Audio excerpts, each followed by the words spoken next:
So you're building a new company. You're probably laser focused on the product, the funding, the team. But what about your reputation? Today, we're going to talk about branding, what it really is, and how you build one that doesn't just look pretty, but actually helps you survive and thrive. Let's dive in. Quick question. When you see these names, Apple, Tesla, Nike, what's the first thing that pops into your head? Is it a product, a feeling, maybe a specific memory? That immediate gut reaction, that is branding in action. And it goes so much deeper than just a logo. Because a brand isn't just the swoosh on a swoosh or an apple with a bite taken out of it. It's a promise. It's a promise of quality, of innovation, of a certain feeling you're going to get. And for a startup, making and keeping that promise, well, that's everything. All right, so let's cut through the marketing jargon for a second. Let's get really clear on what a brand actually is. This is really the heart of it right here. A brand is the identity of your business as it exists in the minds of other people. And that phrase, in the minds of, is absolutely the most important part. See, it's not what you say you are, it's what they believe you are. And stakeholders is a big word. It's your customers, for sure, but it's also your own team, your investors, everyone your business touches. You know, this quote from Zen Business just hits the nail on the head. A brand is intangible. It's a feeling, a perception, a whole collection of expectations. You can't hold it in your hand, but it's often the very first thing people encounter. It's basically the reputation that walks into the room before you do. And here's a super helpful way to see the difference. Think of your business as the engine. It's all about operations, revenue, the nuts and bolts.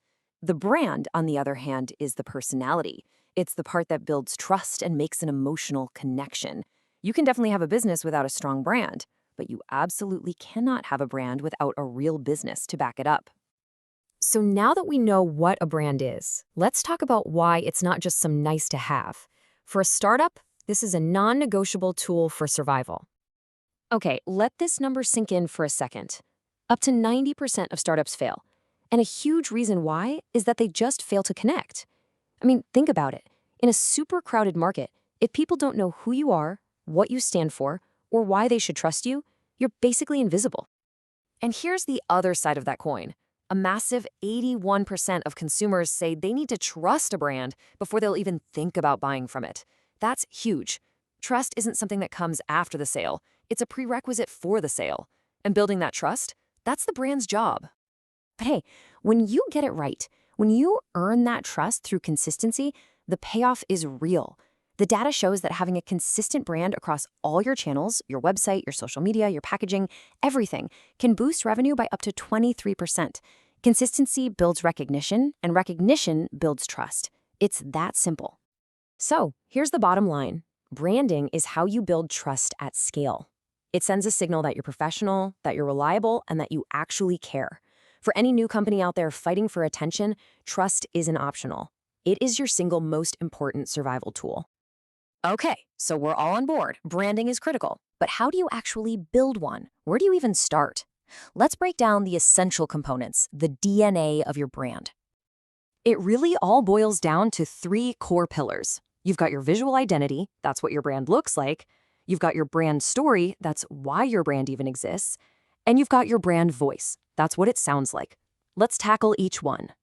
First up, your visual identity. This is the face you show the world. Of course, you need a simple, memorable logo. But don't sleep on your color scheme. Getting that right can boost brand recognition by a whopping 80%. Same goes for your fonts and images. And the key to all of this is putting it in a brand guideline so your whole team knows the rules and can apply it consistently everywhere. Next, your brand story. This is the secret sauce. It's not about what you sell, it's about why you exist. Just look at Tesla's mission statement. It doesn't say we sell cool electric cars. No, it's about this massive, world-changing goal.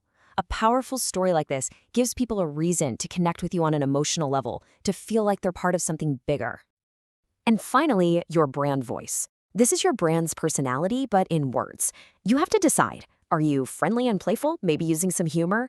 Or are you more professional and direct, trying to convey expertise? There's no wrong answer, but whatever you choose, it has to feel authentic, and you have to be consistent with it everywhere you write, from your website to your social media replies. Now, building a brand is a process, and it is so easy to stumble. So let's quickly go over a few common pitfalls, a few landmines that can sink a startup's brand before it even gets going. Okay, these are the big three. First, ignoring consistency. If your website is super serious but your social media is goofy, you're just going to give your customers whiplash. Second, copying your competitors. Your brand should be a spotlight shining on what makes you different, not camouflage to help you blend in. And third, underestimating strategy. Branding is not a one-time task you just check off a list. It's a long-term investment that has to grow and evolve right along with your business. And that brings us to the final and maybe most important point. When you avoid those mistakes and you really invest in your brand, it stops being an expense. It becomes one of your most valuable assets. Because a strong brand, it just acts as a force multiplier for your whole business. It doesn't just attract customers, it turns them into passionate advocates. It doesn't just get you noticed by investors, it gives them real confidence in your vision. And all of that, customer loyalty, investor interest, it all drives profitability and long-term sustainable growth. And if you need any proof, just look at these numbers. This is not some abstract theory. This is tangible financial value. Apple's brand alone is valued at over $500 billion. That is the incredible power of building an identity that people trust and connect with. It's not just a logo, it's a financial asset worth more than the entire economy of many countries. So, we've covered what a brand is, why it is absolutely critical for survival, and how to start building one. The only question left is the one that really matters for you. We said it at the beginning, a brand is a promise. So, what promise will yours make?